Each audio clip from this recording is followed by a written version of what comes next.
Hi, my name is Denelson, and for today we will be doing a report on how to strategize our marketing into the social media as well as online platforms. We'll be going over how this will help us stop that plateau and keep rising in our sales, profits, as well as just continuing our best to keep this business running. I mean, with old traditions and new traditions, we have to continue that. So, to start off, our problems. So what we have is we have the tactics. We have old tactics, which help us back then when we started the business. As we rise to where we are now, with the upcoming generation, the evolving technology, social media has taken over a lot of this. A lot of online, a lot of younger generations tend to go towards online more than newspapers, articles, just your actual things rather than virtual. Another one of these things is we are being overseen by larger companies. That's another one of our problems. We're a smaller company. We have larger companies that, especially in this industry with baby products, they overtake us by a mile and a half. So we have to kind of, it's the food chain. The other one that we have here is not doing our full potential. You see, we're online, but we're not fully online like we should be, or how these other companies are actually continuing their process of things. And finally, we have to research new strategies. Using the social media, but how do we use it? What ways can we kind of get ourselves involved into that more and more, rather than just putting ads on onto the online world and just hoping for the best. So start us off, where is the biggest audience from? Where can we find our people? How can we reach out to more people? And this really comes from what platform you choose. You have platforms of social media. You have regular just online searching, the direct web online shopping. With platforms here, though, we want to focus more on social media. We want to continue that and thrive through social media in a way to help achieve that audience, like I said before. Your biggest ones will be Facebook, Instagram, Twitter, YouTube, the most recent one, TikTok. These 5 will be the element to our uprising and will help us secure the bigger audience in the long run. We also have, how will we intrigue our audience from an ad? Will we be doing short video clips, 5 seconds to like half an hour or half a minute? Or are we just doing pictures like Instagram? You have just your picture, your post, caption underneath, call it good. Which way do you want to thrive? Also, what is an ad for a media platform? For example, Facebook, the ad has to be about 10 seconds long in order for it to consider being an ad.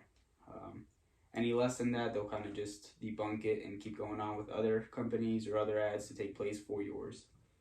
So what we want to look for the most during these platforms, however, is finding which platforms have the higher active viewers. And that here comes onto the next page. So our highest active viewers for all of this is, as you can see, we have Facebook at leading, of course. They have the highest viewers. They're pointed at about 2.3 billion. Here you can see they're at the top. Underneath that comes YouTube. YouTube is a very well-known platform through the past 4 years or so, in which people started kind of being more involved with the YouTube channels, subscriber count. You have that, the variety is larger, I should say.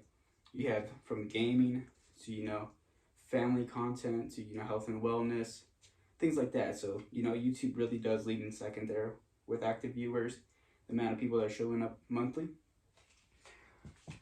And as I mentioned earlier, the 5th one, TikTok. TikTok has become an immensely well-known app within even the past 2 years. They've grown from, just being a simple little app like any other one to such a high volume traffic income app where, it's 3rd or 4th to Twitter or Instagram nowadays. It's crazy how far it's gone just through active viewers and how many people have actually decided to take time out of their day to continue watching these short videos that people make, or short ads that are thrown in there, creators, influencers, things like that that will help us get known better by a bigger audience. To continue this, we want to know, of course, with every big thing, such as strategies, decisions, marketing, tactics, you want to know what the cost is and how we can use that cost or use these to our advantage. So, for cost, we want to see, first of all, what are we investing ourselves in? How much are we actually investing? How much are we willing to put in to actually, be known by a larger group of people? Second of all, again, back with this, do we want to create ads that are short photos, that are just posts, like I said back earlier, in Instagram, repetition? You want short photos or short video clips? This will help us determine how much more are we spending, how much more are we willing to spend, and how much more will it take to actually create these new ads, whether it's a photo or it's a video clip. And finally, is it the best bet to grow? So back on that photo and video, which one will help us thrive more? Is it just going to be a photo and just call it done and quit and just caption it and hopefully people reach out? Or is it going to be a video clip that's integrated into a YouTube video, such as a mid-roll, or Facebook videos when people watch Facebook Watch, things like that. So we want to kind of keep that idea of throwing in our product as much as possible into places that make sense. So, as I said, expenditure. The U.S. has, in the past couple years, has spent over billions of dollars. Within the 2019 and 2020, they have spent about $1.2 billion or $120 billion in the U.S. in just expenditures for digital advertisements. Now, in correlation to this, traditional advertisements are still up there. They're still heavily used. You have your newspaper articles that come out every once in a while. But the digital world is taking over because people aren't going outside and having traffic or having newspaper routes to their neighborhoods anymore. It's mostly hop onto Facebook and see what the news is about, or hop onto Apple News, hop onto Instagram, and all these different things, hop onto TV and just watch the news. So you have all these different things going on for it. As you can also see, is in the short run, wasting a lot of money will be seen as a downfall, just because you're putting so much effort and so much money into that specific thing that you might think, oh my goodness, that is too much money in such a short period amount of time. But in the long run, that big investment over time will pay for itself. It's really all for the long run. No company will ever pay immense amounts and hope for it to come back within the year or within the quarter. This is always over a period of 3 to 4 to even 10 years. It really depends how you process this. Now, I understand that a lot of the committee is really scared of the misleading information and how to overcome that. So here, we're going to talk about a couple methods. Political changes and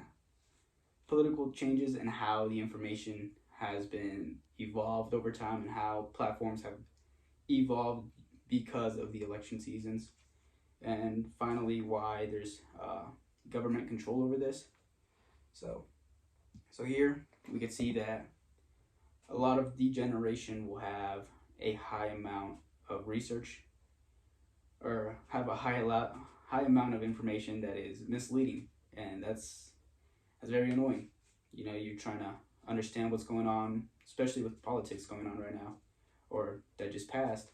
So many people that would hop onto Facebook, you'd see different ads of like certain things going on, or with the coronavirus going on, the vaccines.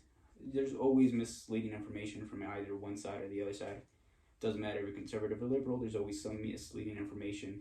So Twitter, for example, has gone out of their way to create a bot, or even have people that will search through most political leading content that is thrown out there, and they will search through it and actually advise anybody that's about to view that information, whether it's false information. They'll give them a little notification, and if that person either way wants to see that information, they can just click on it and just continue. So that's one of the biggest things about it.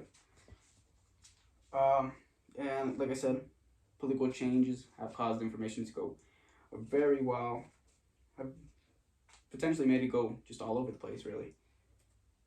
So, as well as competition here, we have competition in both our market, competition as a whole, and just competition within the environment that we are in. So competition, we have inside and outside competition, simple as this. We have larger baby food companies that are trying to take over, the shelves, the online marketing, online shopping as well. So we have to overcome that a little bit more.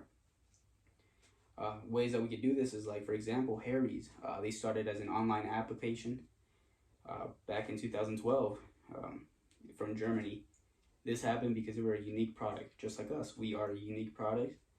We have shown to improve 20% IQ increase.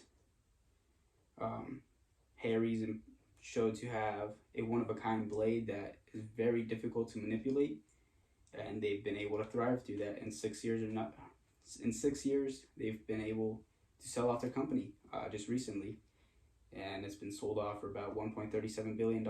So we have that potential. It's just a matter of way of strategizing and using our uniqueness to an advantage here. As well as creator funds. This could be in the later steps of the strategy, but here we have the dog family. They are well known through TikTok as a family content creator. They have a baby of their own. Using these idols or these influencers, we could push our products out to them and have them, test this product, see how it is for them, and eventually, if they like this product, they could work alongside of us for an amount of money, and we'll pay them to promote our service, our products, and this way we both will have a high number of active list viewers seeing it, as well as we have that effect of, oh, you know what, this person that I follow loves this product, how about I give it a try? So we kind of have that good positive feedback, or that good positive reinforcement from a large creator. So that would be one of the best ways to do this.